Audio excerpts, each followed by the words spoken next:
Bismillahirrahmanirrahim. Alhamdulillahi rabbil alamin. Nahmaduhu wa nasta'inuhu wa nastaghfiruh. Wa na'udzu billahi min shururi anfusina wa min sayyiati a'malina. May yahdihillahu fala mudilla lahu wa may yudlil fala hadiya lahu. Asyhadu an la ilaha illallah wahdahu la syarika lahu wa asyhadu anna Muhammadan abduhu wa rasuluhu la nabiyya wa la rasula ba'dah. Allahumma salli wa sallim ala nabiyyina Muhammadin wa ala alihi wa sahbihi ajma'in. Subhanaka la ilma lana illa ma 'allamtana innaka antal 'alimul hakim. Allahumma inna nas'aluka 'ilman nafi'an wa rizqan thayyiban wa 'amalan mutaqabbala. Amin ya rabbal alamin. Alhamdulillah, segala puji bagi Allah yang kembali mengumpulkan kita malam hari ini di dalam majelis ilmu. Bapak Ibu, tidak ada nikmat yang lebih besar daripada nikmat ilmu. Semakin bertambahnya ilmu, maka semakin bertambah kualitas hidup kita. Orang yang belajar sehari sekali tidak sama dengan orang yang belajar seminggu sekali. Orang yang belajar seminggu sekali, kualitas hidupnya tidak sama dengan yang belajar sebulan sekali. Maka jangan pisahkan diri kita dengan majelis ilmu, karena ilmu yang akan menuntun kita kepada hidup yang lebih baik. Semoga Allah Subhanahu wa ta'ala menjadikan hati kita semua cinta kepada ilmu. Amin ya rabbal alamin. Baik Bapak Ibu jemaah rahimakumullah, kita lanjutkan kajian sirah Nabi sallallahu alaihi wasallam. Bulan kemarin kita bahas apa? Terakhir. Sekarang sudah pindah ke pembahasan yang lain. Kemarin kalau nggak salah saya bahas tentang 15 pelajaran dari perang Badar, betul? Nah sekarang kita masuk ini, kedengkian dan pengkhianatan Yahudi. Ada kaidah dalam Islam Bapak Ibu yang menyebutkan likulli di ni'matin mahsud. Setiap orang yang memiliki kenikmatan pasti ada yang hasud atau yang dengki. Jemaah rahimahullah. Ini juga berlaku kepada orang-orang Yahudi. Ketika mereka mendengar kemenangan kaum muslimin dalam perang Badar, kemenangan yang spektakuler, kemenangan yang mengangkat martabat kaum muslimin yang sebelumnya direndahkan,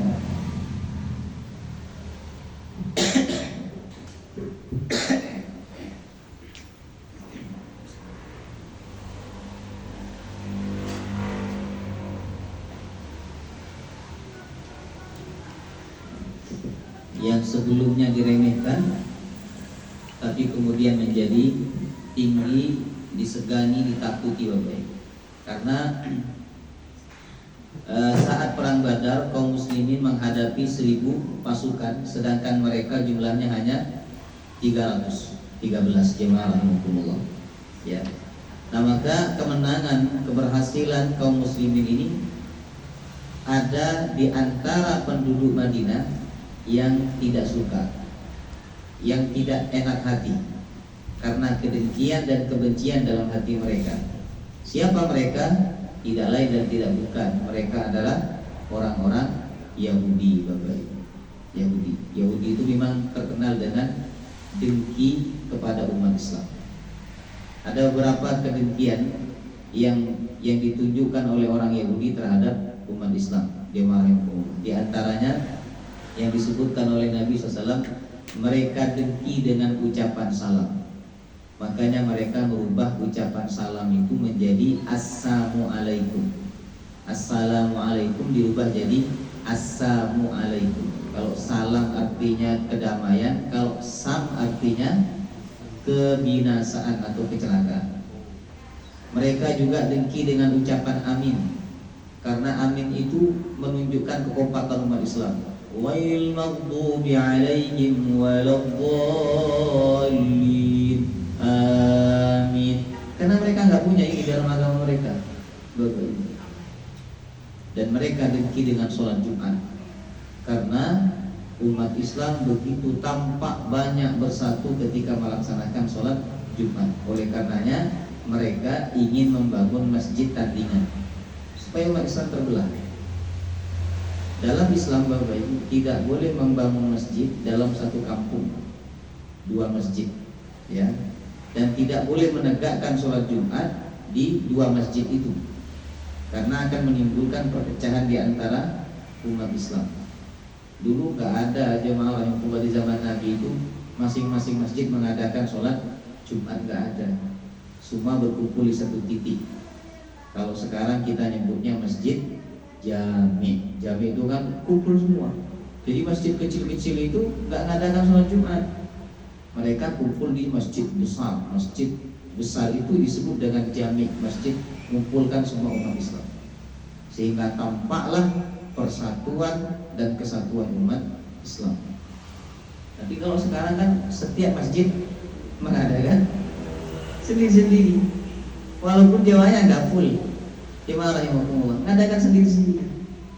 Nah, karena ada kepentingan, walaupun secara sholat sah atau tidak, tentu mana dikatakan sah, jamaah yang bahkan dalam mazhab Syafi'i, kalau ada masjid di dua kampung, ya, dua RT, di satu RT dua masjid, jemaah rahimakumullah, yang satu belum penuh tapi yang lain sudah melaksanakan sholat Jumat, maka tidak sah sholat Jumatnya dalam mazhab Syafi'i, karena itu tidak menunjukkan persatuan. Jadi orang Yahudi sangat dengki terhadap sholat Jumat. Nah, begitu juga kedengkian mereka tampakkan ketika mereka mendengar kemenangan dan kesuksesan kaum muslimin dalam perang Badar.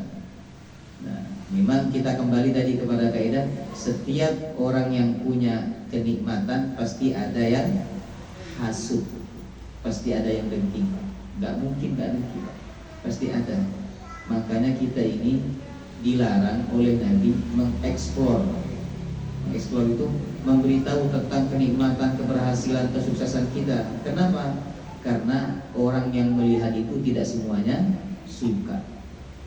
Pasti ada yang dengki, jemaah. Nah, orang itu kalau dengki, Bapak Ibu, maka orang yang didengki itu bisa kena penyakit ain kalau dia tidak segera berlindung kepada Allah Subhanahu wa ta'ala. Ya. Nah, baik. Kita baca, di awal-awal berdirinya negara Islam di Madinah terdapat 3 kabilah besar Yahudi di sana.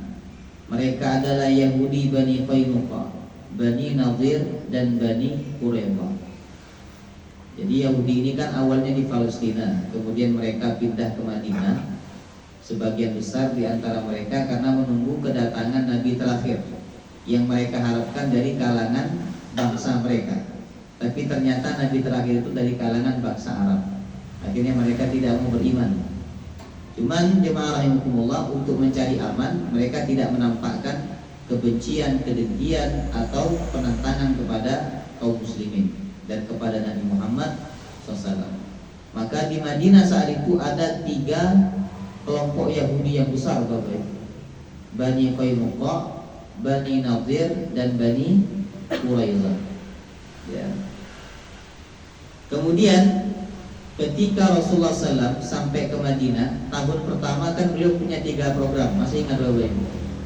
3 program pokok Nabi ketika di Madinah. Pertama, membangun masjid. Yang kedua, mempersaudarakan Muhajirin dan Ansar. Yang ketiga, membuat perjanjian Madinah.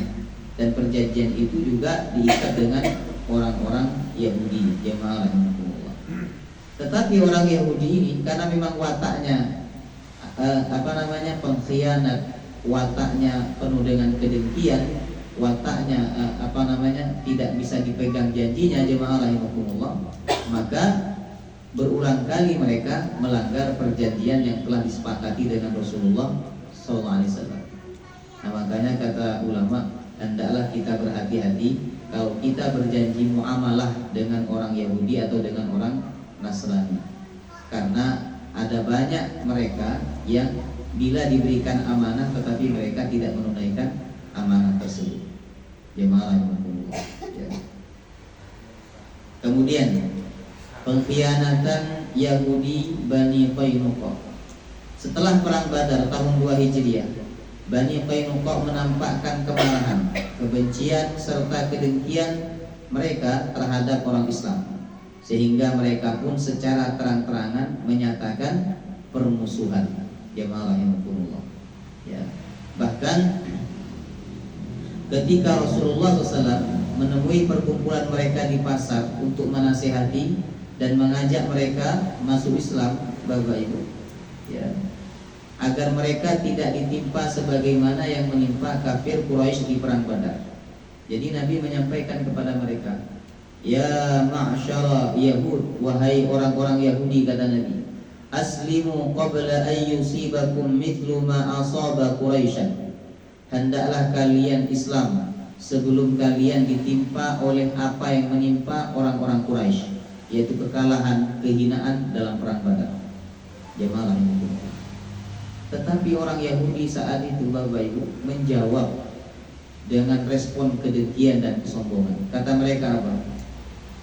Wahai Muhammad, janganlah tertipu dengan dirimu sendiri lantaran menang melawan orang-orang Quraisy. Mereka adalah orang-orang yang dungu, yang tidak mengerti tentang peperangan. Kalau engkau memerangi kami, niscaya engkau akan tahu bagaimana bahwa engkau belum pernah menemui orang sehebat kami di medan peperangan. Ini orang Yahudi ya. Baik. Jadi kalau bicara itu seperti orang yang sangat pemberani, tapi nanti ketika diserang oleh kaum muslimin, mereka lari tunggang langgang. Jemaah ini kan kalau udah diucapkan, hei Muhammad, kamu jangan bangga perang melawan orang Quraisy itu. Orang Quraisy itu gak ngerti strategi perang. Kalau kamu perang dengan kami, kamu akan melihat bahwa tidak ada orang sehebat kami dalam peperangan. Ini kan orang sombong. Jemaah ini. Nah, biasanya kalau orang sombong itu, Bapak Ibu, ketika terjadi betul tidak sama dengan apa yang diucapkan. Makanya jangan percaya, Pak. Jangan langsung diambil, ditangkap, dimasukkan ke hati orang yang ucapannya meninggikan diri. Jangan. Orang itu kalau betul sesuai apa yang ada pada dirinya, biasanya nggak banyak bicara. Gimana betul? Orang kalau kaya betul itu nggak banyak bicara. Tapi kalau orang jemaah Allah pengen jadi orang kaya namun tidak kesampaian, biasanya tinggi ucapannya. Saya punya proyek di sini, saya punya ini, saya punya ini, saya punya ini. Tapi kenyataannya nggak ada. Itu namanya halusinasi. Itulah orang Yahudi. Ya, orang-orang Yahudi itu ucapannya seperti orang yang sangat berani, tapi ketika diserang oleh kaum muslimin, mereka diam, mereka tidak melawan, bahkan mereka terusir dari kota Madinah. Jemaah rahimakumullah. Ya. Jadi Nabi mengatakan kepada mereka, Islamlah kalian, ya, sebelum kalian mendapatkan apa yang telah menimpa orang-orang Quraisy. Tapi mereka merespon dengan kedengkian dan kesombongan. Ini menunjukkan apa? Kebutaan hati mereka. Jemaah rahimakumullah. Ya. Kemudian, nah ini dalil Bapak Ibu ya, bahwa Nabi itu nggak pernah memaksa orang non Muslim untuk masuk Islam, walaupun Madinah saat itu berada di dalam kekuasaan kaum Muslim. Jemaah rahimakumullah. Berbeda kan dengan orang non Muslim. Biasanya ketika yang berkuasa itu non Muslim, cenderung mereka melakukan aksi-aksi atau peraturan-peraturan yang secara tidak langsung memaksa umat Islam untuk meninggalkan agamanya. Tidak boleh pakai jilbab, tidak boleh sholat dan seterusnya. Itu kan secara tidak langsung mengatakan atau mengajak mereka untuk apa? Meninggalkan agama Islam. Jemaah rahimahumullah. Ya. Sebentar boleh.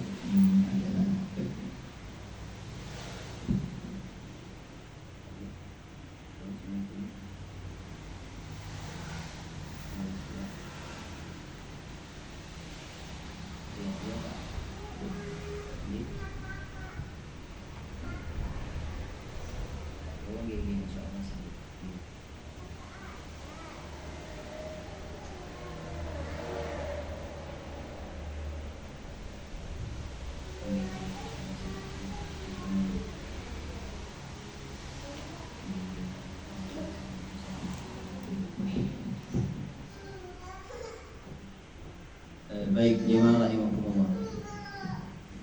Kemudian berikutnya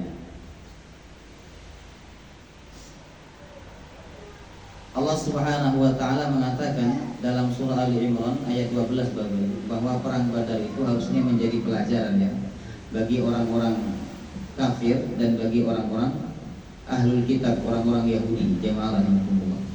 Allah mengatakan kullil ladina kafaru satughlabuna wa tuhsyaruna ila jahannam wa bi'sal mihad. Katakanlah kepada orang-orang kafir ya, satughlabuna wa tuhsyaruna ila jahannam, kalian pasti akan dikalahkan dan kalian pasti akan digiring kepada neraka jahannam.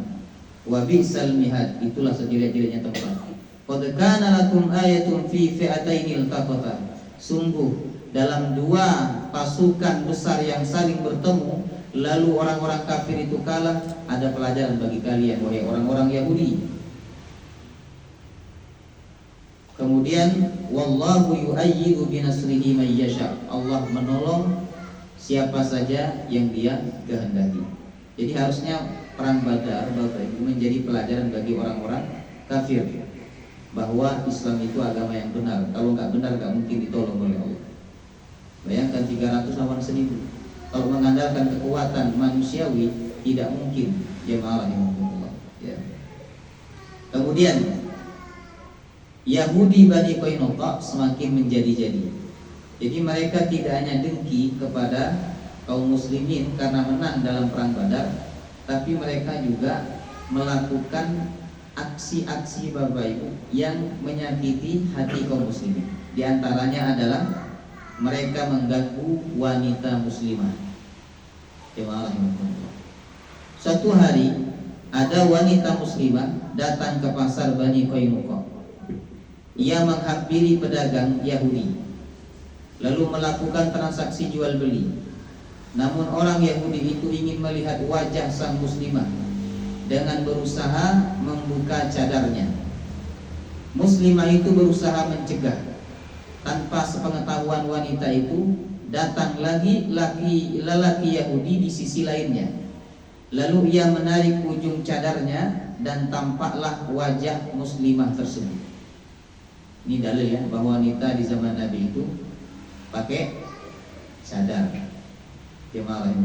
Karenanya orang Yahudi penasaran seperti apa sih wajahnya perempuan itu. Akhirnya ada seorang Yahudi yang berusaha untuk menarik cadarnya, tapi nggak bisa karena dihalangi oleh wanita muslimah itu. Tapi datang Yahudi lain ya, diam-diam Bapak Ibu menarik ujung cadar itu sehingga tersingkaplah wajah wanita tersebut. Dalam riwayat lain jemaah rahimahullah, Yahudi tersebut mengikatkan ujung cadarnya wanita muslimah tersebut ya, diikatkan ke tempat duduknya sehingga ketika wanita muslimah itu berdiri, lepaslah cadarnya sehingga terlihatlah wajahnya. Jemaah rahimahumullah. Ya. Akhirnya wanita muslimah itu pun teriak. Subhanallah. Ada enggak wanita kayak gitu sekarang? Hah? Ini loh Pak, kelihatan wajahnya langsung teriak. Sekarang kelihatan apa ya? Teriak enggak? Mana ada teriak jemaah rahimahumullah. Itu disengaja. Bayangkan ya, betapa wanita zaman sekarang ini tidak punya rasa malu, Bapak Ibu. Rasa malu sudah hilang dari diri mereka. Karena wanita itu nggak malu, akhirnya laki-laki malu nggak? Tidak. Laki-laki itu berdekat-dekatan dengan wanita itu nggak malu. Kenapa? Wanitanya tidak punya rasa malu. Wanita itu Bapak Ibu, nah ibu-ibu sampaikan kepada anak perempuan mereka, wanita itu kalau malu sungkan, laki-laki akan ikut sungkan. Dia malah Allah. Coba Pak jenengan Pak, ada dua wanita ini Pak ya, satu pakai cadar, satu tidak pakai cadar. Mana yang lebih disungkani oleh panjenengan? Yang pakai cadar apa yang nggak pakai cadar? Yang pakai cadar, itu fitrah manusia. Dia malah Allah. Ya. Nah maka wanita di zaman Nabi itu wanita yang memiliki rasa malu luar biasa, sehingga ketika wajahnya sengaja disingkap jemaah rahimakumullah lalu terbuka langsung teriak. Nah ketika wanita muslimah diteriak Bapak Ibu, datanglah seorang muslim ya, kemudian berkelahi dengan orang Yahudi yang telah membuka wajah seorang muslimah tersebut. Jemaah rahimakumullah, berkelahi akhirnya orang Yahudi itu kalah, mati Bapak Ibu ya. Karena orang Yahudi ini mati, maka kawan-kawannya nggak diterima. Akhirnya kaum muslimin ini orang muslim ini dikeroyok oleh mereka, dikebukin, mati jemaah rahimakumullah. Kemudian Bapak Ibu jemaah rahimakumullah ya, kabar itu sampai kepada Rasulullah Sallallahu Alaihi Wasallam. Jadi bagaimana ya seorang sahabat rela mengorbankan nyawanya demi membela kehormatan wanita muslimah. Jemaah, itu Pak yang harus kita pegang. Padahal wanita muslimah itu bukan kakaknya, bukan adik perempuannya, bukan ibunya, tapi dia nggak terima kalau wanita muslimah diperlakukan seperti itu. Sekarang ada orang tua dengan entengnya, dengan remehnya, dia membiarkan anaknya keluar buka jilbab, jemaah rahimakumullah, keluar dengan pakaian ketat, tidak ada kecemburuan, tidak ada kemarahan, jemaah rahimakumullah ya, dalam diri seorang bapak atau seorang ibu, jemaah rahimakumullah ya. Kemudian respon umat Islam terhadap Bani Qainuqa setelah kabar tentang pengkeroyokan yang menewaskan seorang muslim sampai kepada Rasulullah, gara-gara seorang muslim ini membela kehormatan wanita muslimah, maka beliau segera mengumpulkan para sahabat dan mempersiapkan pasukan untuk menyerang Bani Qainuqa. Bapak Ibu, subhanallah, ini kan gara-gara membela kehormatan wanita dan membela darah satu orang muslim yang telah ditumpahkan oleh mereka. Lalu orang munafik Abdullah bin Ubay bin Salul berusaha melobi Rasulullah agar mengurungkan niat mengepung Yahudi Bani Qainuqa. Namun Rasulullah tidak memperdulikan sarannya, karena Abdullah bin Ubay bin Salul ini juga orang Yahudi, tetapi mereka pura-pura masuk Islam untuk cari aman, Bapak Ibu ya, cari aman. Jadi pagi masuk Islam, nanti ketika malam mereka kembali kepada kaumnya, mereka meninggalkan Islam mereka. Mereka nggak sholat isya, mereka nggak sholat subuh, mereka nggak puasa, mereka nggak bayar zakat. Jemaah rahimakumullah ya. Tidak menunggu waktu lama, pasukan pun mengepung perkampungan Bani Qainuqa. Pengepungan dimulai pada hari Sabtu di pertengahan bulan Syawal tahun 2 Hijriah. Pengepungan tersebut terus berlangsung selama 2 pekan, sampai akhirnya ketakutan pun kian merasuk ke dalam jiwa para Yahudi ini. Mereka menyerah dan tunduk kepada putusan Rasulullah SAW. Padahal kalau dalam riwayat sejarahnya Bapak Ibu, Bani Qainuqa ini Yahudi yang paling kuat. Dia memiliki beberapa benteng, jemaah rahimakumullah ya, dan persenjataan pertahanan yang sangat bagus. Tapi ketika kaum muslimin menyerang mereka, tidak ada satupun batang hidung mereka yang keluar. Bapak Ibu, nggak ada. Artinya apa? Mereka nggak keluar rumah sama sekali. Karena mereka nggak mau keluar, dalam adat peperangan Bapak Ibu ya, kalau musuh itu nggak keluar rumah, nggak boleh diserang, nggak boleh langsung dimasuki ke rumah kemudian dibunuh, gitu nggak boleh. Namanya perang itu jamaah Allah, di lapangan, Bapak Ibu. Jadi kalau musuh maju maka umat Islam maju. Kalau musuh tidak maju maka umat Islam tidak boleh maju. Jemaah rahimakumullah. Itu adab dalam Islam, Bapak Ibu. Karena Islam ini mengajarkan jangan berperang kecuali musuh yang menyerang. Jemaah rahimakumullah. Karena mereka tidak mau menyerang kaum muslimin, melawan kaum muslimin, maka Bapak Ibu, kaum muslimin mengepung mereka. Mengepung. Jadi mereka gak bisa keluar, gak bisa ke pasar, gak bisa ke kebun dan sebagainya, dikepung. Karena mereka tidak sanggup dengan pengepungan itu, akhirnya mereka menyerah dan memilih untuk meninggalkan kota Madinah. Jemaah subhanallah. Keputusan Rasulullah atas Yahudi Bani Qainuqa. Rasulullah memutuskan vonis hukuman mati bagi orang-orang yang terlibat dalam peristiwa di pasar tersebut, yang menewaskan seorang muslim karena dikeroyok oleh orang Yahudi, yang melakukan tindakan keji dan menyelisih perjanjian. Selain itu, mereka diperintahkan oleh Nabi untuk meninggalkan Madinah menuju Syam serta membawa perbekalan dan harta. Namun mereka tidak diizinkan untuk membawa senjata. Putusan ini sebagai pelajaran bagi Yahudi atas perlakuan mereka mengganggu wanita muslimah dan menumpahkan darah umat Islam. Subhanallah. Ini menunjukkan bahwa perang umat Islam itu bukan untuk mencari harta, Bapak. Buktinya apa? Mereka disuruh pergi meninggalkan Madinah, bawa apa? Suruh bawa apa di situ? Perbekalan dan harta. Silakan bawa harta kalian, kata Rasulullah. Kami mengepung kalian bukan untuk mengharapkan atau mendapatkan harta kalian. Bahkan yang lebih hebat lagi, ketika Nabi mengusir Yahudi Bani Nadir, Bapak Ibu, itu pohon kurma milik mereka, kebunnya dibakar oleh Nabi, menunjukkan bahwa Nabi tidak butuh itu. Karena kalau tidak dibakar akan ada opini bahwa Muhammad menyerang Yahudi karena ingin menguasai kebun kurma milik mereka. Nah, kemudian berikutnya Bapak. Nah, ini pengkhianatan Yahudi Bani Nadir. Pokoknya kalau disebut Yahudi isinya pengkhianatan semua. Coba ya. Selain Yahudi Bani Qainuqa, ternyata Yahudi Bani Nadir juga mengkhianati piagam Madinah yang telah disepakati oleh mereka dengan Rasulullah sebelumnya.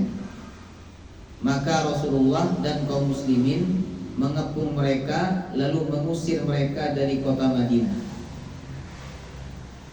Ya. Bagaimana bentuk pengkhianatan Yahudi Bani Nadir? Kalau Bani Qainuqa tadi, Bapak Ibu, dengan cara apa? Menunjukkan kedengkian mereka atas kemenangan kaum muslimin dalam perang Badar. Yang kedua apa? Mengganggu kehormatan wanita muslimah. Yang ketiga apa? Membunuh seorang muslim dengan cara dikeroyok.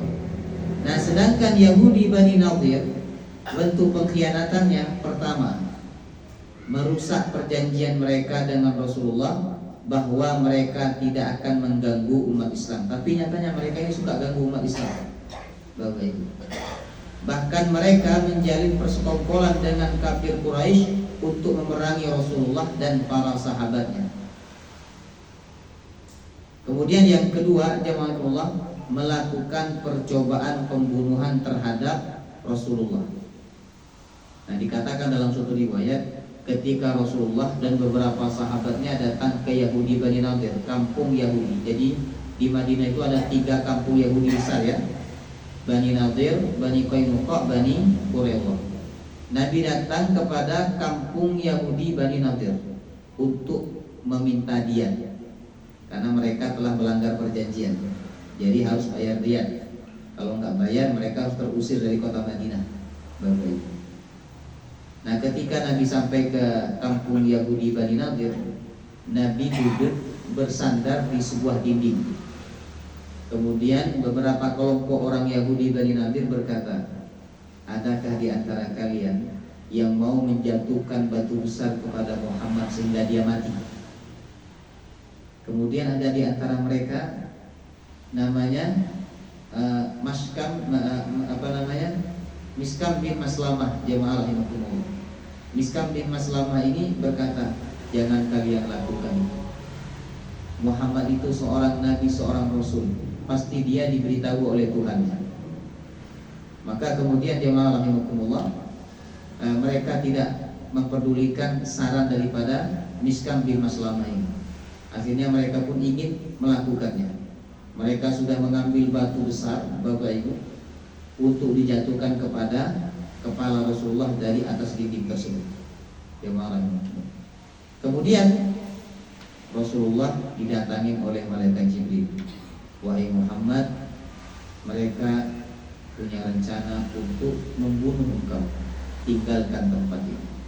Akhirnya Rasulullah SAW saat itu langsung meninggalkan kampung Yahudi Bani Nadir. Para sahabat heran, kenapa ya Rasulullah kok tiba-tiba pulang? Ada apa ini? Ada apa ini? Kata para sahabat. Setelah Rasulullah sampai sampai rumahnya, Bapak Ibu, barulah Rasulullah SAW mengatakan, sungguh aku telah diberitahu oleh malaikat Jibril bahwa mereka punya rencana untuk menjatuhkan batu besar kepadamu. Maka aku pun disuruh untuk meninggalkan tempat tersebut. Subhanallah. Ini dalil bahwa Nabi itu punya penjagaan khusus dari Allah. Waktu perang Uhud ya, kita sudah perang Uhud belum ya? Yang sudah perang Badar. Perang Uhud itu lebih hebat lagi kisahnya Bapak Ibu ya. Karena kaum muslimin kalah dalam perang Uhud. Jadi waktu perang Uhud Bapak Ibu, panah itu bertubi-tubi tertuju kepada Nabi. Tapi nggak ada satupun yang kena, nggak ada satupun yang menusuk kepala Nabi. Padahal orang Arab itu ahli memanah, jemaah rahimakumullah. Tapi nggak ada satupun panah yang kena kepada Nabi SAW. Hanya sedikit saja ngelewatin seperti kena gores saja, Subhanallah. Ini menunjukkan bahwa panah itu ada yang menghalau. Siapa? Malaikat yang menjaga beliau. Subhanallah. Nah, kalau kita ini tidak dapat penjagaan khusus. Ya, ini jangan sok-sokan ya. Ayo panah saya. Jangan. Ya malaikat. Kita nggak dapat penjagaan khusus dari Allah. Makanya kita harus ada ikhtiar yang maksimal, Bapak Ibu. Ya. Kemudian jemaah rahimakumullah, pengepungan dan pengusiran Yahudi Bani Nadir.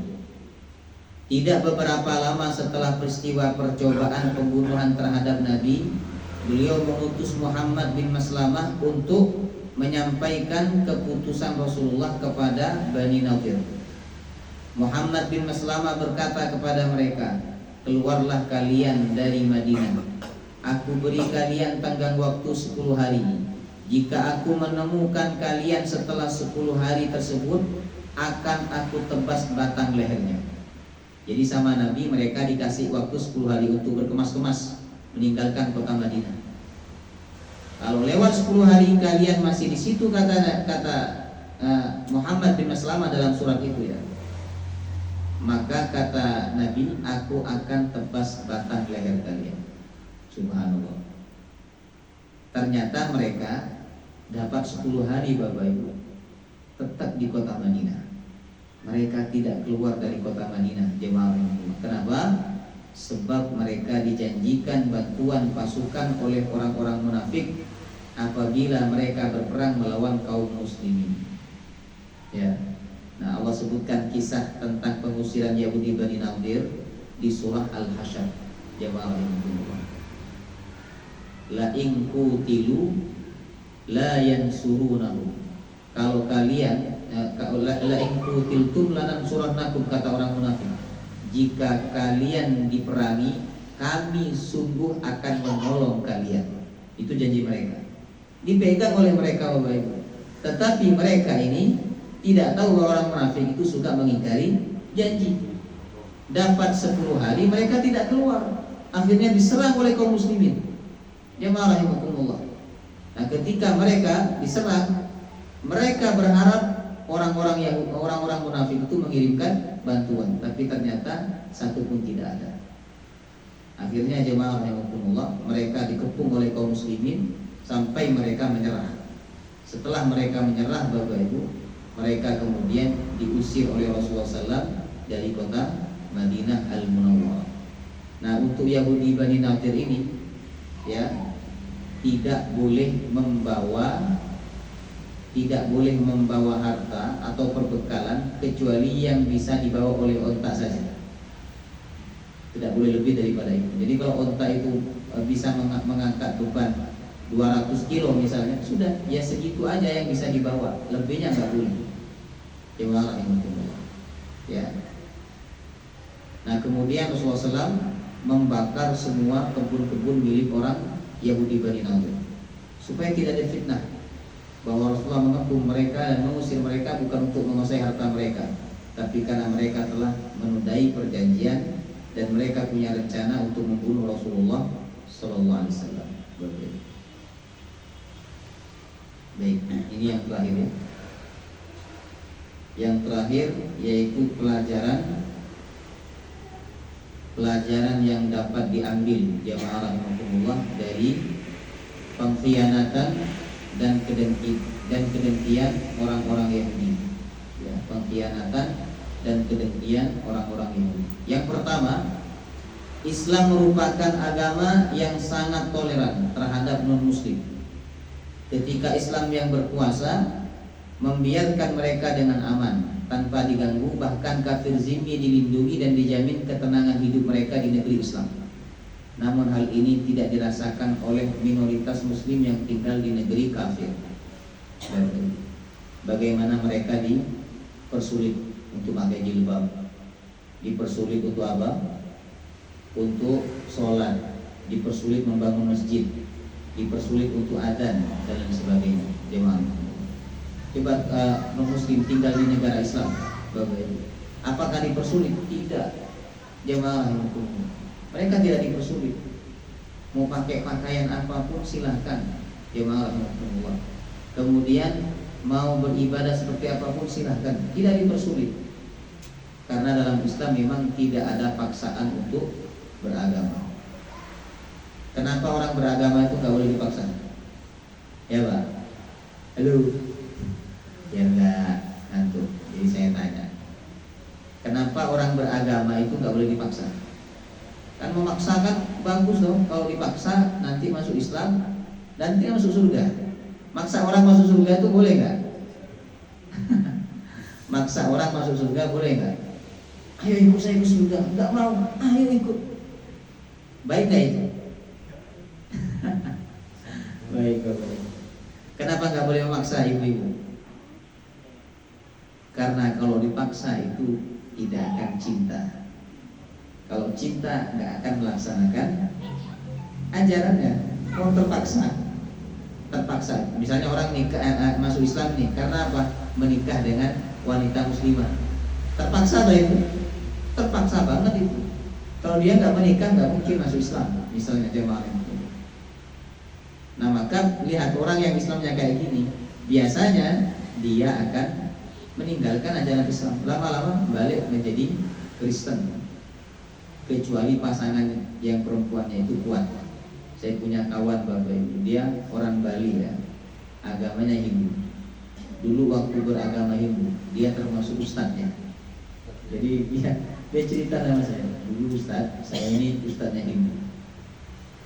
Jadi saya hafal kitab kitab itu ya? Bukan gereja kalau Hindu itu. Iya, beda jemaah rahimahullah. Ya, hafal. Dia sering dipanggil orang untuk ceramah sebagainya. Cuman hati saya ini kepincut kepada wanita muslimah. Akhirnya mau tidak mau saya masuk Islam.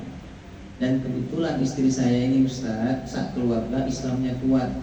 Jadi saya pun katut bukan hanya masuk Islam tapi juga melaksanakan semua ajaran Islam. Subhanallah, sekarang orangnya karena ngaji dengan saya ya. Jadi orang sekarang sudah bisa ngaji lancar. Semangat beragamanya bagus. Memang orang itu kalau pernah kafir lalu masuk Islam biasanya lebih semangat daripada yang sejak lahir masuk Islam. Sejak lahir sudah Islam. Jemaah. Makanya Pak, orang itu kalau baru belajar agama, ya kan? Jadi sebelumnya dia nggak kenal agama, baru belajar agama, biasanya semangat atau tidak? Semangat Bapak Ibu. Semangat itu membara-bara sampai dia mengungguli orang-orang yang sudah pernah belajar agama. Tapi orang kalau dari kecil udah belajar agama, belajar ilmu agama, ilmu ini ilmu pelajari, nanti kalau udah tua, udah gede, biasanya kurang semangatnya. Dia malah akhirnya malas, setelah itu dia tidak hadir kepada majelis ini. Makanya Bapak Ibu saya apresiasi ya, kalau pengajian itu di Muhammadiyah, subhanallah yang hadir banyak Pak di masjid-masjid Muhammadiyah. Tapi kalau ini nanti ini live betul. Tapi kalau di masjid yang lain Bapak Ibu itu sedikit yang hadir. Saya kan ngisi pengajian saya ini 50-50. Jadi kalau Senin, Selasa, Rabu itu di masjid yang ada tongkatnya. Nah kalau Kamis sama Sabtu kemudian Ahad itu masjid nggak ada tongkatnya Pak. Nggak ada tongkatnya, tapi banyak jemaah ini. Ya, itu beda, ada perbedaan. Kenapa? Beda kultur Bapak Ibu, kemudian beda latar belakang. Jemaah ini. Kebanyakan mereka itu orang-orang yang pernah mondok, pernah ini, pernah akhirnya apa? Gak begitu semangat hadir kepada majelis ilmu. Kemudian Rasulullah dan orang-orang beriman saat itu memiliki izzah yang luar biasa, sehingga mereka disegani dan ditakuti oleh orang-orang kafir. Orang Yahudi takut. Buktinya Pak, mereka nggak mau melawan. Mereka diam di dalam rumah mereka sampai akhirnya setelah mereka tidak bisa keluar karena dikepung, barulah mereka menyerah. Ini menunjukkan izzah ya, kekuatan dan kewibawaan umat Islam. Kenapa izzah itu muncul? Apakah karena mereka kaya? Tidak. Karena mereka beriman dan taat kepada Allah dan Rasulnya. Kenapa Islam sekarang Bapak Ibu izzahnya berkurang, padahal banyak orang Muslim yang kalah, yang kaya? Kenapa? Karena umat Islam sekarang pertama terpecah belah, yang kedua mereka tidak taat kepada Allah dan Rasulnya, yang ketiga Rasulullah adalah orang yang sangat menepati janji yang telah disepakati sebelumnya dengan siapa saja, sekalipun dengan non-muslim. Maka hendaknya umat Islam mengikuti sifat ini, yaitu selalu menepati janji dengan siapapun. Ya, jangan seperti orang Yahudi Pak, berjanji tapi dikhianati. Salah satu ciri orang bertakwa itu adalah walladzina hum li amanatihim wa ahdihim ra'un, orang yang senantiasa menjaga amanah dan menjaga janji Bapak Ibu. Jadi itu jaga. Nabi pernah berjanji dengan seorang. Nabi berdiri di bawah teriknya matahari. Ada sahabat yang lewat, ya Rasulullah kenapa kok berdiri di sini? Kan sebelahnya ada tempat yang teduh. Apa kata Rasulullah? Aku berjanji ketemu orang di sini. Subhanallah. Jadi janji itu adalah komitmen ya, yang harus dipegang oleh umat Islam. Kalau sapi yang dipegang apanya? Tali cukurnya itu. Tapi kalau manusia yang dipegang apanya? Ucapannya, lidahnya.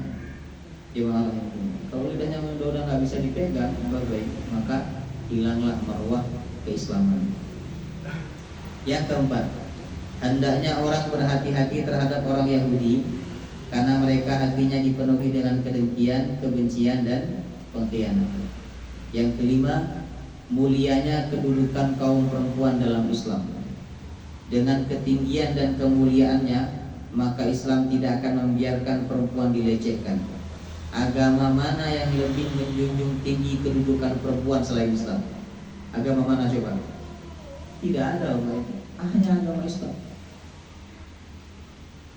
Hanya agama Islam yang menjaga kehormatan, kemuliaan, dan kesucian perempuan. Dalam Islam perempuan wajib menutup aurat. Dalam Islam perempuan tidak boleh berdekat-dekatan dengan laki-laki yang bukan mahramnya, jemaah rahimahumullah. Ya, dalam Islam perempuan tidak boleh keluar rumah kecuali dengan izin suaminya. Dalam Islam perempuan tidak boleh berangkat haji kecuali ada izin dari suaminya dan bersama suaminya, bersama mahramnya. Jemaah rahimahumullah. Ya. Jadi Islam itu sangat menjaga kehormatan wanita. Hanya saja wanita zaman sekarang ini kalau disuruh nutup aurat malah marah, katanya tidak menghormati hak asasi manusia. Jemaah rahimahumullah. Padahal dia wanita muslimah, tapi disuruh nutup aurat tidak mau, Bapak Ibu. Ya. Kemudian pentingnya hijab bagi wanita muslimah. Wanita Ansor yang disebutkan dalam kisah tersebut berusaha untuk memperjuangkan harga dirinya. Ia tidak rela jika Yahudi tersebut berusaha untuk melepaskan hijabnya. Penting, Pak. Hijab itu sangat penting. Karena dengan berhijab wanita itu akan apa? Akan selamat. Coba sekarang misalnya jenengan penjahat, misalnya ada dua wanita yang lewat, satu pakai baju seksi, jenengan nongkrong di tepi jalan pakai baju seksi, yang satu pakai cadar, mana yang disiut-siutin? Yang pakai baju seksi apa yang pakai cadar? Di sweet jemaah rahimahullah. Ya, yang pakai cadar paling Assalamualaikum Ustazah, paling digituin doang. Jemaah rahimahullah. Ya. Tapi yang pakai baju ketat, pakai baju yang terbuka, dia akan digoda oleh laki-laki. Ya. Laki-laki ini nggak boleh dipancing-pancing, karena laki-laki ini seperti kucing, nggak boleh dipancing-pancing. Makanya Allah menyebut perzinahan itu pertama perempuan, az-zaniyatu waz-zani, perempuan yang berzina dan laki-laki yang berzina. Kenapa? Penyebab utama perzinahan itu perempuan. Perempuan nggak tahu malu, perempuan tidak punya rasa malu. Dia membuka auratnya, dia berjoget-joget, dia memperlihatkan keindahan tubuhnya. Akhirnya laki-laki tertarik, kemudian mengejar dia, terjadilah perzinahan. Jemaah rahimahumullah. Maka Bapak Ibu jemaah rahimahumullah, ajarkan anak perempuan kita menutup aurat. Ajarkan, Pak. Jangan biarkan anak perempuan kita ini keluar tanpa menutup aurat. Ya. Kemudian yang ketujuh, Allah menjaga Rasulullah dengan penjagaan secara khusus dari gangguan dan rencana keburukan musuhnya.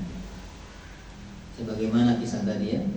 Yang terakhir, peristiwa ini memberikan pelajaran kepada kita untuk melihat dengan mata terbuka dan mengajarkan kepada kita cara bergaul dengan Yahudi setiap saat, terutama bagi generasi sekarang.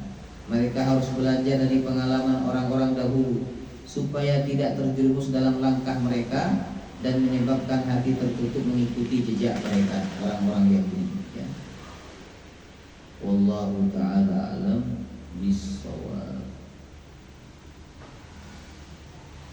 Baik Bapak Ibu, kita buka tanya jawab ya.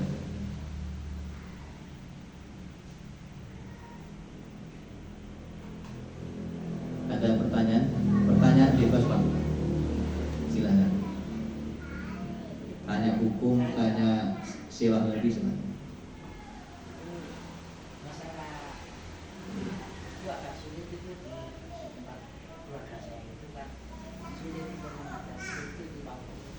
Itu apa? Kaki. Nah, kaki. Kalau ke atas nih, Oh, kakinya masih ya, terbuka. kaki itu agak itu gimana? Itu kan katanya ada pendapat kaki itu tidak termasuk. Kaki itu dari mana sampai mana? Ya pokoknya ada kaki itu kan kadang-kadang batas kaki. Ya. Ini kadang-kadang ribut, kadang-kadang kakinya ya. Kalau kadang-kadang hebat. Kalau nggak pakai kaos kaki nggak apa-apa, yang penting bajunya panjang. Ya. Ini yang masalah bajunya pendek ya. Ya. Baik ya. Memang ada perbedaan pendapat.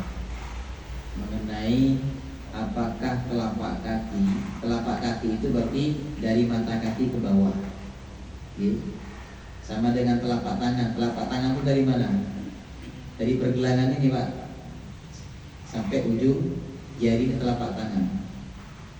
Nah, kalau telapak tangan ini banyak ulama mengatakan ini bukan aurat bagi perempuan.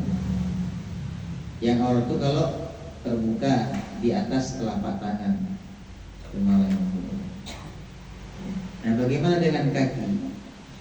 Kalau dalam mazhab Syafi'i, Bapak Ibu, seluruh tubuh wanita itu aurat kecuali di dalam sholat dan ketika haji.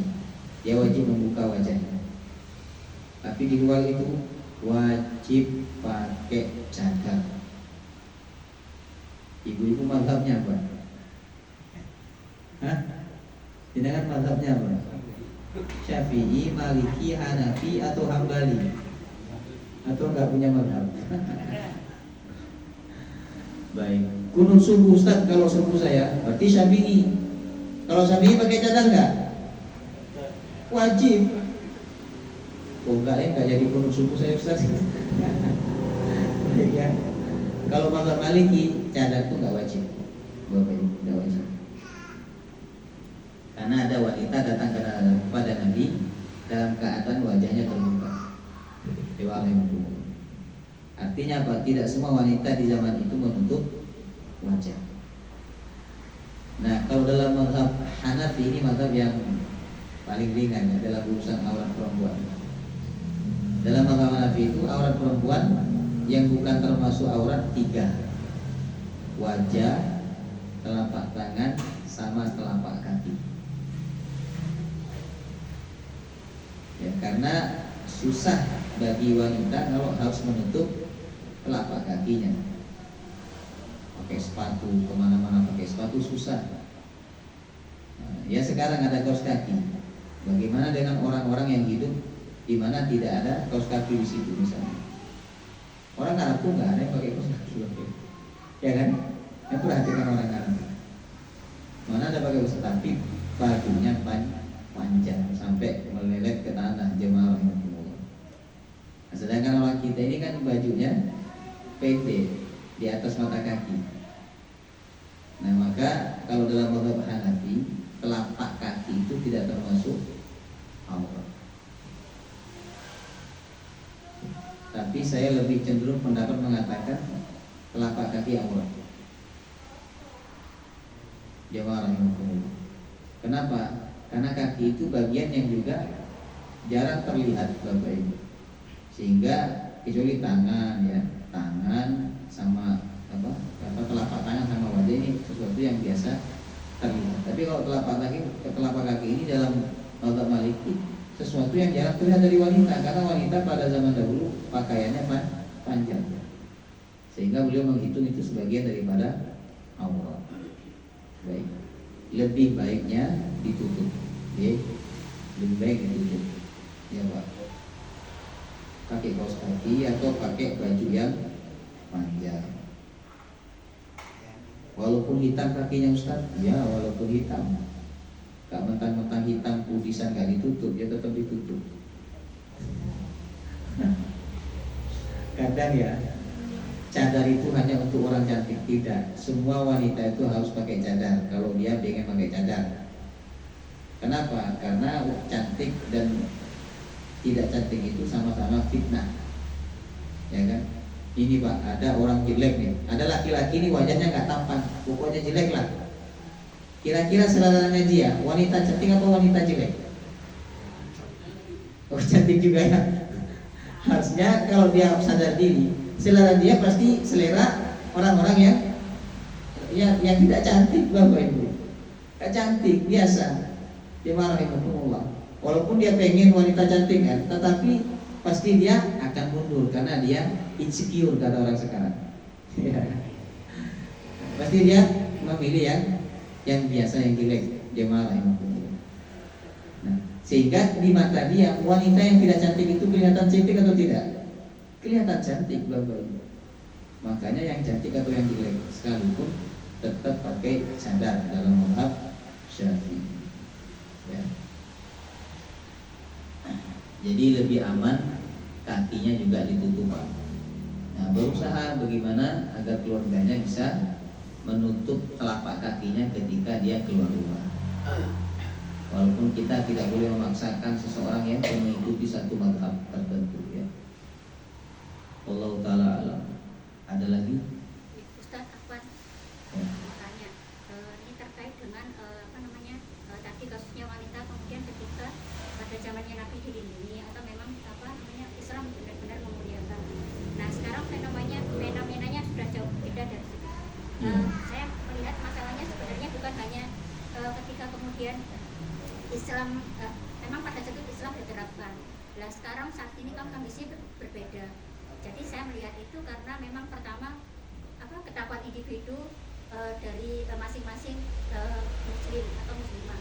Kedua, kontrol masyarakat tidak ada saat ini.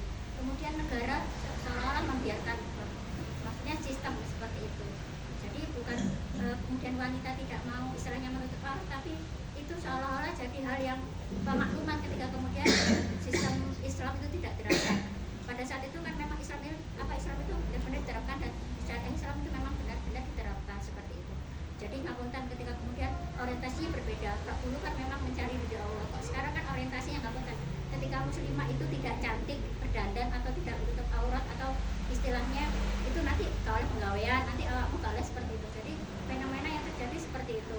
Jadi sesuatu yang kemudian bukan pemakluman tapi memang kondisi ketika kemudian syariat Islam tidak diterapkan. Ini memang nyata.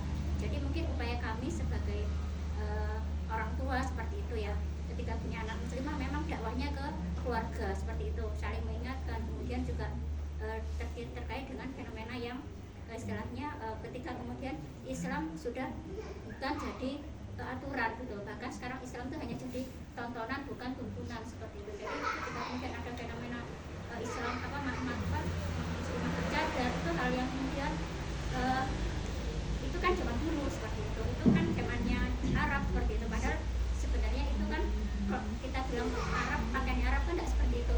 Kita bicara inilah syariat dan Allah yang sudah mengatur melalui zaman itu seperti itu. Jadi saya menyikapinya bukan muslimah disalahkan sebagai muslimah, tapi memang ya tadi ketakuan individu, kontrol masyarakat seolah-olah membiarkan seperti itu, kemudian sistem seperti itu. Baik ya, memang betul ya.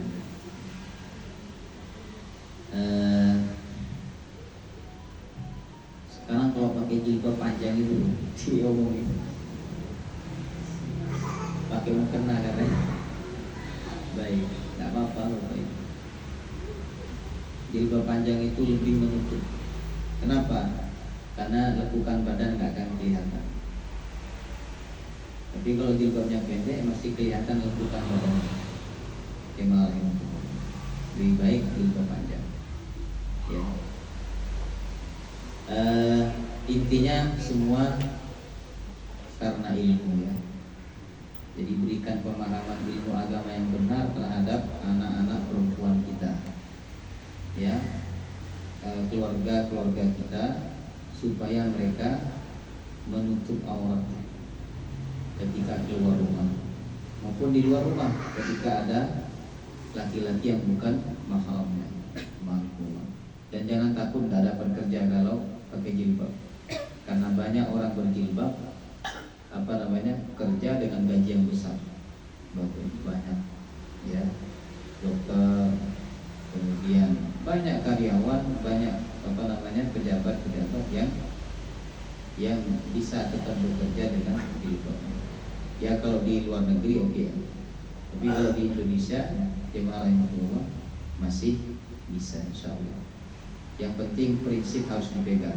Nggak boleh pakai jilbab, nggak usah diterima. Buat apa kuat kalau harus mengorbankan agama jemaah rahimahullah? Nggak ada gunanya Bapak Ibu. Ya, lebih baik kita tidak bekerja daripada kita bekerja harus mengorbankan agama kita. Ya, itu prinsip. Allah Ta'ala alam bisawab.